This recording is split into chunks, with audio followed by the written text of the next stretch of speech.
In October 1972, a plane carrying a Uruguayan rugby team crashed into a remote snow-covered peak in the Andes Mountains, over 4,000 meters above sea level. Of the 45 people on board, many died instantly. The survivors faced a landscape almost no human being had ever tried to survive in. Among the survivors was 22-year-old Nando Parrado, who had been unconscious for 3 days with a severe skull fracture. When he woke, he learned his mother had died in the crash, and his younger sister was dying beside him. Rescue search planes had already stopped looking days earlier. The survivors were left with almost nothing: a handful of chocolate, some wine, a few scattered snacks. At an altitude that cold and thin, the human body burns through calories at a brutal rate. Within days, that food was completely gone. For weeks, they survived on nothing. Temperatures at night dropped to nearly -30 degrees Celsius. The survivors huddled together inside the broken fuselage of the aircraft for warmth, listening to a small radio, hoping for any sign that the search for them continued. Then came the news that ended any illusion of imminent rescue. A radio broadcast confirmed that the search had been officially called off. Everyone on that mountain had been declared dead. No one was coming. If they were going to survive, it would be entirely on their own. With no food left and days stretching into weeks, the survivors faced an impossible choice. The bodies of those who had died in the crash and its aftermath lay preserved in the snow and ice around them. Eventually, they made the decision to eat them in order to survive. Psychologists who studied the case afterward described this as one of the most extreme examples of moral flexibility under existential threat, a documented capacity of the human mind to reframe an unthinkable act as the only rational path to staying alive.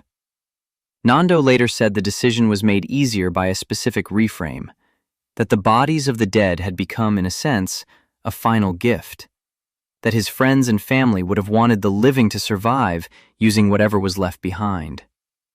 It did not remove the horror, it made the horror survivable. Weeks turned into months.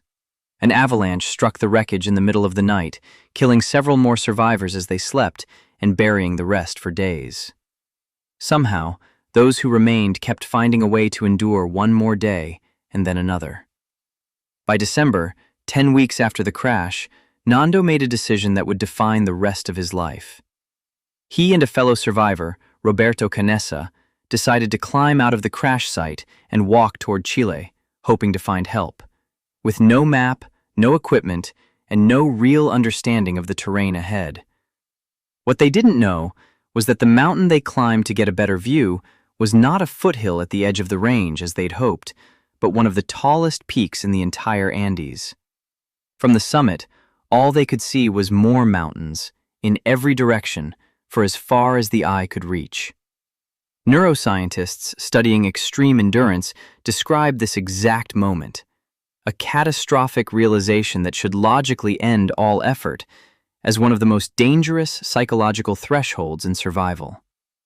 Nando's response to it became one of the most studied examples of deliberate hope management under despair. He decided, consciously, not to think about the scale of what remained. He focused only on the next ridge, the next hour, refusing to let his mind calculate the full distance still ahead of him. For 10 days, he and Roberto walked and climbed through some of the most unforgiving terrain on Earth. On the 10th day, exhausted beyond measure, they spotted a man on horseback on the far side of a river. Nando shouted the words that ended a 72-day ordeal for 16 survivors still waiting at the crash site. Help had finally come. Nando Parrado never expressed guilt for what he and the others did to survive. He said the dead had given them life, and that carrying their memory forward, rather than hiding from what happened, was the only way to honor that gift. That's Last Chance Survival. Every story on this channel asks the same question. Not just how did they survive, but what was happening inside their mind in the moment it mattered most. Because the truth is, most of us will never be trapped under ice or left for dead on a mountain, or stranded with nothing but our own will to survive. But every single one of us will face our own breaking point. And when that moment comes, the difference between giving up and finding a way through often comes down to understanding the mind, what it's capable of, and what it will do when everything else has failed. That's what this channel is built on. If this story stayed with you, there are more like it waiting. Real people, real psychology, real survival. Subscribe, and you won't miss the next one, because the next story might be the one that changes how you see your own limits.